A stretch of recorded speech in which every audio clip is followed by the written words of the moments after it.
The Churchills, In Love and War, by Mary S. Lovell. Narrated by Anne Flosnik. Copyright 2011 by Mary S. Lovell.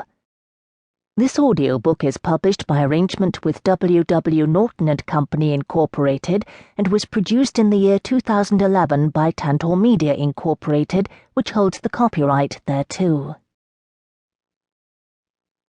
Preface.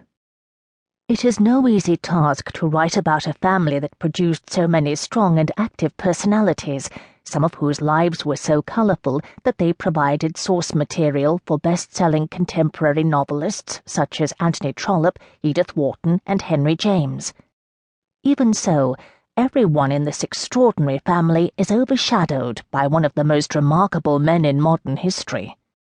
There is very little not already well known about him, and yet his life was so full that if 20 historians sat down to write a biography of him, and all were given exactly the same source materials, 20 quite different books would result.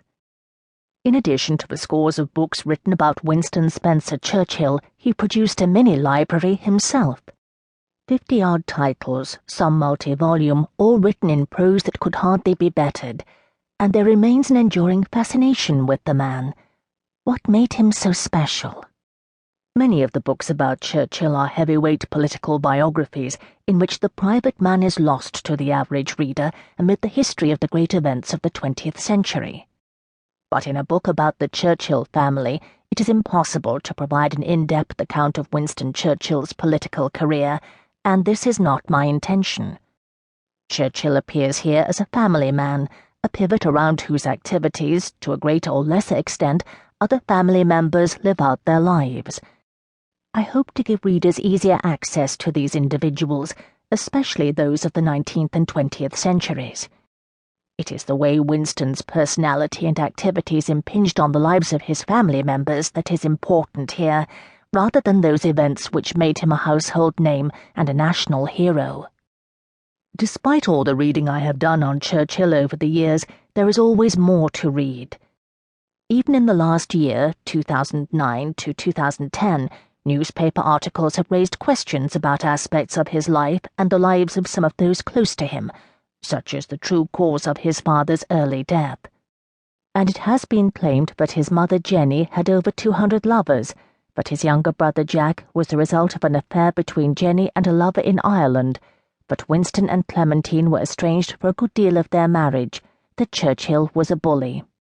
And more recently, that Jennie robbed her 2 sons of their inheritance.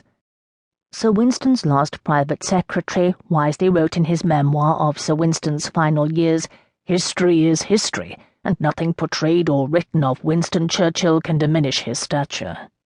All the same, are there any facts behind these allegations? Some reviewers may take me to task for adopting a gossipy approach to my subjects, and I should like to make it clear from the outset that this is not unintentional.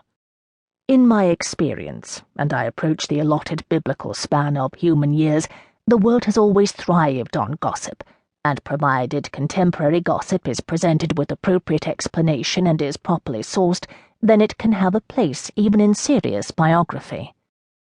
When I first conceived this book, I had in mind a record of the whole family, from the first Duke onwards, but the Churchills are a prolific and multi-talented lot, and I soon saw that this was beyond the scope of one volume. Winston Spencer Churchill's father, Lord Randolph, was one of the 8 children of the 7th Duke of Marlborough who survived to marry and have children. From the marriages of his paternal uncles and aunts alone, Winston had 30 Churchill first cousins, and then there were 7 maternal cousins, the Leslies and the Fruins, in Ireland. In his children's generation, there were over 80 Churchills, Guests, Fellowses, Leslies, Sheridans, Fruins, and others, and in the following generation, there were over 100.